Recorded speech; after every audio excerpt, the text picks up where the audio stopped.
Depuis le 7 avril, le Grand Hall de la Villette à Paris accueille Ramsès et l'or des pharaons, une précieuse exposition consacrée à l'un des plus grands rois que le monde ait connu. Mais qui était ce pharaon, Ramsès II?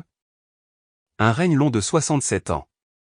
Ramsès II ou parfois appelé Ramsès le Grand est un pharaon, c'est-à-dire un roi régnant sur l'Égypte antique il y a plus de 3000 ans durant une période appelée Nouvel Empire, 1539 à 1069.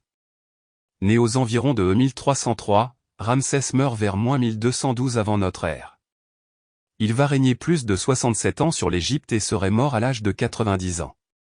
Une longévité exceptionnelle pour l'époque où l'espérance de vie n'était, en moyenne, que de 30 ans. Ramsès est issu d'une famille royale.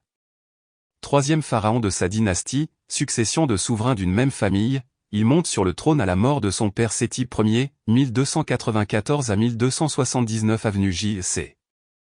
Il prend alors un nom de couronnement, celui d'Ousermatrès Setpenrès, la justice de Ré est puissante, l'élu de Ré.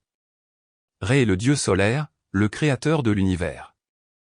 Ramsès II prendra comme épouse Néfertari, nom que l'on traduit par la plus belle de toutes, mais disposera d'autres concubines dans son harem, on lui compte 200 femmes et une centaine d'enfants. Un souverain absolu. Le pharaon est considéré comme un dieu vivant. Il est un intermédiaire entre le monde des dieux et le monde des vivants. Les Égyptiens étaient polythéistes, c'est-à-dire qu'ils croyaient en de nombreux dieux qui avaient la forme humaine ou animale. En tant que souverain absolu, Ramsès II concentre tous les pouvoirs, il est le chef militaire, le seul juge et dispose également du pouvoir religieux. Le pharaon fait régner l'ordre sur son territoire, il participe ainsi à la Ma'a, c'est-à-dire à l'équilibre du monde et de son royaume. En tant que pharaon, Ramsès est représenté avec des éléments reconnaissables, la couronne appelée Pskent symbole de son autorité sur l'Égypte, une coiffure appelée Némès ornée à son extrémité d'un vautour, Nekbet, et d'un cobra, Lurae, et une barbe postiche, symbole de sa lignée divine. Le pharaon Ramsès II dispose également de 2 bâtons de commandement symbole de son autorité, le fouet Nekek et le sceptre Eka. Un pharaon conquérant. Au XIIIe siècle avant notre ère, une autre puissance au nord menace l'empire égyptien, c'est l'empire hittite de Muwatalli. Ramsès II à la tête de ses troupes se lance alors dans une campagne militaire.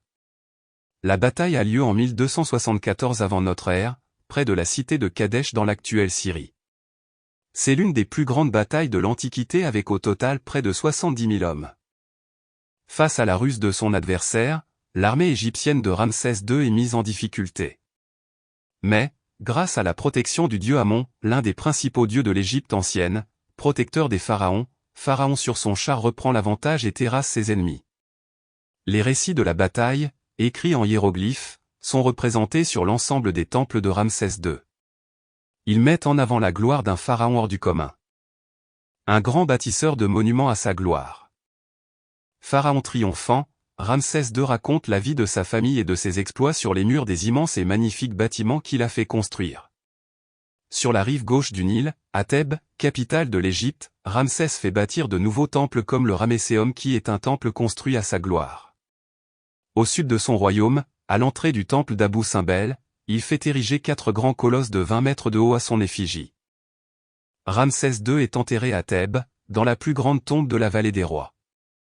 Représenté en majesté sur les parois de son tombeau, Ramsès II peut ainsi vivre pour l'éternité.